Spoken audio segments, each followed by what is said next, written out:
जय मसीह की प्यारे दोस्तों, खुदावंद आपके साथ हो। खुदावंद आपको बड़ी बरकत दे। खुदावंद हमेशा आपको अपनी पनाह में रखे और आप खुदा के जाहो जलाल में बढ़ते चले जाए। खुदावंद की तमाम बरकतें, नेमतें, फजीलतें हासिल करने वाले हो। दोस्तों, सिलसिला जारी है कि जिसके कान हो वो सुन ले के रूह कलीसियाओं से क्या फरमाता है। और इस आयत मुकद्दसा में भी हम देखेंगे कि जिसके कान हो वो सुन ले के यीशु मसीही खुदा है और रूह कलीसियाओं से यही फरमाता है। कैसे खुदा है, आइए हम देखते हैं। सबसे पहले हम पढ़ते हैं मुकद्दस मत्ती रसूल की इंजील, उसका 8वां बाब और उसकी 23वीं से 27वीं आयत। गौर से सुनिएगा दोस्तों, यहाँ पर इस कहानी को, इस इस्तबाक को, इस कलाम को आप बचपन से सुनते आ रहे हैं। एक बार फिर से सुनिएगा खुदावंद क्या फरमाता है 23वीं आयत में। जब वो कश्ती पर चढ़ा तो उसके शागिर्द उसके साथ हो लिए, और देखो झील में ऐसा बड़ा तूफान आया कि कश्ती लहरों में छुप गई, मगर वो सोता था। उन्होंने पास आकर उसे जगाया और कहा, ए खुदावंद हमें बचा, हम हलाक हुए जाते हैं। उसने उनसे कहा, ए कम एतकादो, डरते क्यों हो? तब उसने उठकर हवा और पानी को डांटा और बड़ा अमन हो गया। और लोग ताज्जुब करके कहने लगे, ये किस तरह का आदमी है कि हवा और पानी भी इसका हुक्म मानते हैं। दोस्तों याद रखिएगा, पानी, हवा, समंदर, याद रखिएगा ये कुदरत को शो करता है। और कुदरत हमेशा उसी का कहना मानती है जिसको कुदरत ने बनाया है, जिसको कुदरत ने बनाया है। यानी कि खुदा ने कुदरत को बनाया और खुदा ही कुदरत को चुप करवा सकता है, और खुदा ही लहरों को माकूफ करवा सकता है, खुदा ही हवा को डांट सकता है। याद रखिएगा, इसका मतलब पता क्या है? कभी आपने किसी को डांटा है? आप समझिएगा इस बात को। जैसे आप किसी बच्चे को डांटते ना, ओए ऐसा नहीं कर, ओए ऐसा नहीं कर। खुदावंद यीशु मसीह लिटरली बिल्कुल ऐसे ही थे। उन्होंने गालिबन डांटने का मतलब यह जरूर ये कहा होगा, ए हवा चुप हो जा, ए जमीन, ए हवा चुप हो जा, ए पानी चुप हो जा। एक डांटने के सेंस में उन्होंने ये कहा उनको, ए हवा चुप हो जा, ए समंदर चुप हो जा, ए पानी चुप हो जा, जैसे किसी बच्चे को डांटा जाता है। तो दोस्तों वो सब हैरान हो गए कि ये कैसे कुदरत को डांट रहा है, ये कैसा आदमी है।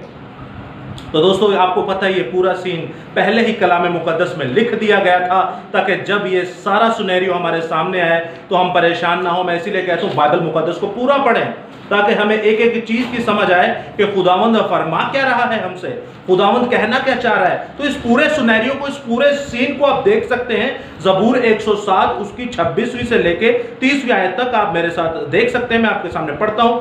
वो आसमान तक चढ़ते और गहराओं में उतरते हैं, परेशानी से उनका दिल पानी पानी हो जाता है।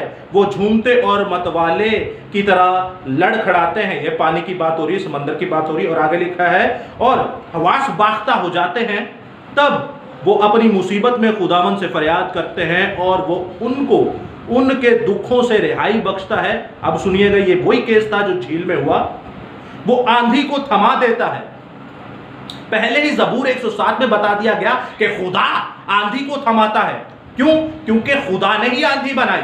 खुदा समंदर की लहरों को माकूफ करता है। क्यों? क्योंकि खुदा ने लहरें बनाई। तो यीशु मसीह हमारा क्रिएटर है।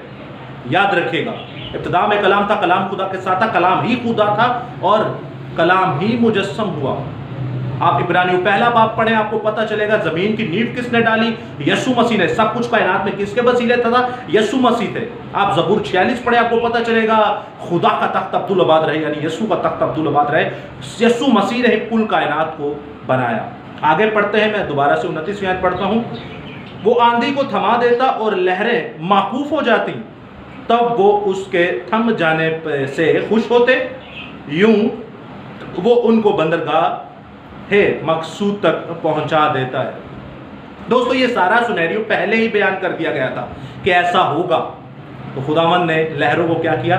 मौकूफ किया और हवाओं को थमा दिया। मैं आपके सामने एक और आयत मुकद्दसा पढ़ लेता हूं कि खुदावंद यीशु अल मसीहा ही कैसे खुदा है। आप मेरे साथ देख सकते हैं यशायाह नबी का सहीफा, उसका 51 चैप्टर, यशायाह नबी का सहीफा, उसका 51 चैप्टर और उसकी 15वीं आयत। और से सुनिएगा दोस्तों, खुदावंद क्या फरमाता है यहाँ इस कलाम खुदा में। खुदावंद फरमाता है, क्योंकि मैं ही खुदावंद हूँ, तेरा खुदा हूँ, जो मौजज़न समंदर को थमा देता है। मैं ही खुदावंद हूँ जो तेरा खुदा हूँ, जो मौजज़न समंदर को थमा देता है। दोस्तों थमाया तो यीशु मसीह नहीं था। तो याद रखिएगा, खुदावंद आपको बड़ी बरकत दे। यीशु मसीह खुदा है, उन्होंने हमें बताया है अगर आप पुराना अहदनामा नहीं पढ़ते तो ये सारी आयत आपके ऊपर से निकल जाएंगी। पुराने अहदनामा को पढ़िए, पुराने अहदनामा से ही पता चलेगा कि कैसे खुदा जिस्म की सूरत में उसने आना था और उसने हमारे सामने तमाम मुकाशफात और गहरे भेदों को पेश करना था। कलाम खुदा आपके साथ हो, आमीन।